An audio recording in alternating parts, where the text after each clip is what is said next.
2020, and welcome to today's edition of 30 Days to Duke. I might be here alone in the studio, but that's okay because we have a wonderful interview set up with the Dean of Trinity College of Arts and Sciences. We have Ally out in the Allen building with Dean Ashby. Take it away, Ally. Thanks, studio team. I'm here with Dean Ashby, Dean of Trinity College. Thanks for being here. Thank you. So my first question for you is, as the Dean of Trinity College, what has impressed you the most about first-year students? Oh, this is a great question. So what impresses me the most about our first-year students is the breadth of their interests. And so I have students who come to Duke and are psychologists who want to study religious studies, or chemists who want to do dance, or art historians and they're interested in brain science.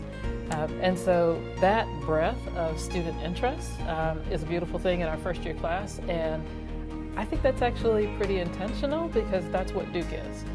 It is all of those, the ability to do study multiple areas, and we navigate across those boundaries pretty easily.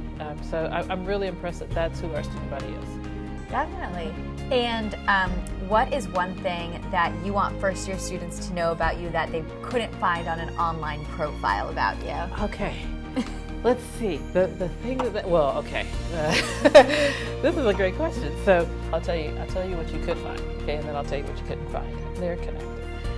What you could find is that I have 2 degrees from the light blue school down the road, and I'm sure all of the students know that by now.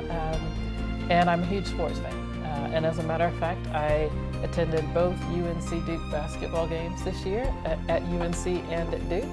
I was thrilled by the outcome at the one at UNC, I should say. That was so much fun. But I wore gray. I was neutral, but my heart was jumping up and down in the last few seconds of the game. And then the one at Duke, I had on my full Duke gear, and I will tell you that my UNC friends were horrified. But it was so much fun. And so I'm a huge sports fan, so maybe that's what they would not know. I love almost all sports. I love NFL football. I love NBA basketball.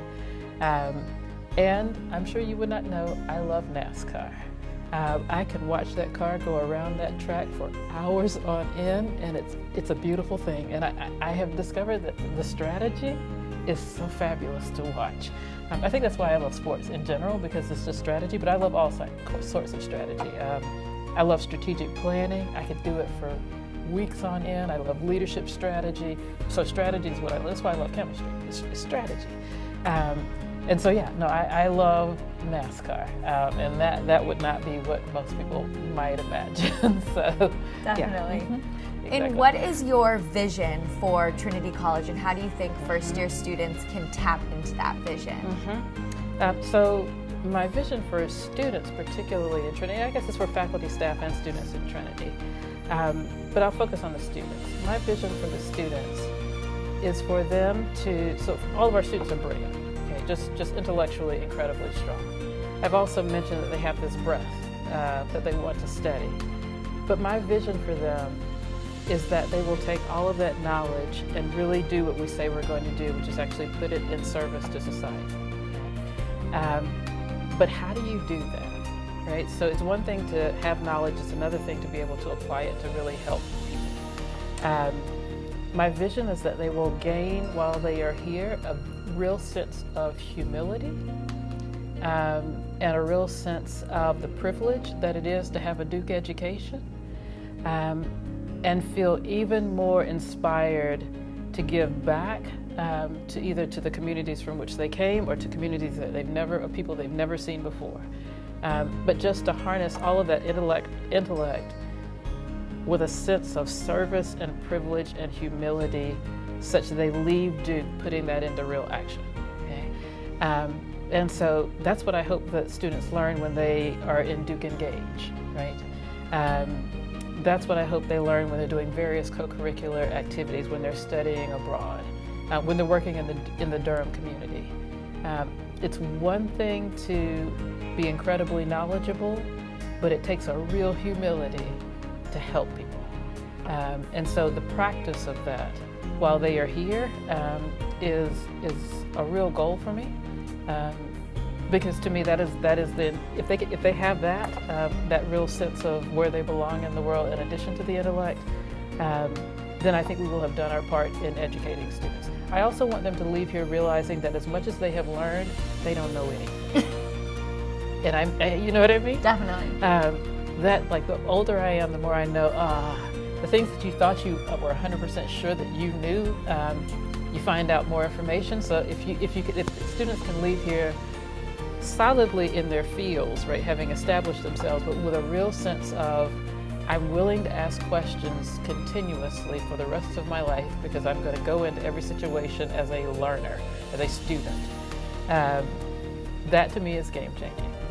So I would like to see all of that happen with our students. It's no small thing. Right. But I think it's what the Duke experience can give to our students.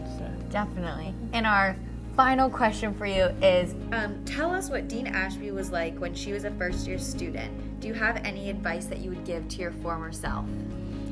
I would absolutely give advice to my former self. So I will tell you that I came in as a chemistry major, knowing that I was going to be a chemist, and knowing that I was going to be a chemistry major, not a chemist. And I never looked up and out from the sciences, never did. I did have a liberal arts education, so I did take other courses across the arts and humanities and social sciences, but I really did not take risk that I wish that I would have taken. I'm very happy, the good news that I chose something that I absolutely love doing, but I don't know what I left on the table. I really don't know that. And what I do know is that there were many opportunities, and I wish I had taken more advantage of those opportunities. But my biggest piece of advice to myself, which I actually take today, is take risks. Do the thing that is the hardest for you to do that you love. Right? Don't take the easy road. Definitely. Do not take the easy road, and consider possibilities and breadth in your education that you might not have imagined coming in. Why did you come to Duke if you already knew what you were going to do? Right? That's a part of the entire experience, right? So that's what I would say. Well, we actually have a special surprise for you to put this strategy into action. So, Laura, come on in. Oh, fabulous. Fabulous. Okay, this is so All right, fabulous. So, we're going to test out your strategy here with a little bit of Hungry Hippos. Awesome. Okay, here we go. Yep. Set, go.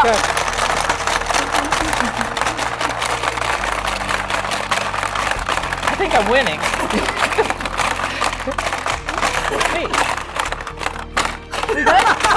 Woo! Fabulous. That was so much fun. Awesome. All right, how did the strategy work out? Well, What's the yellow one? I don't know. Is that bad? I got 5. 4. Okay, you all win. Oh, I think you won. You have. What?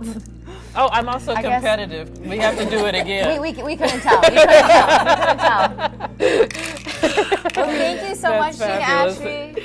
Oh, thank you. Back thank you. to That was fun. Thanks, Ally, for that wonderful interview. Looks like Dean Ashby might need to brush up on our Hungry Hippos skills. Thanks for tuning in, and make sure to tune in again tomorrow on the next great edition of 30 Days to Duke.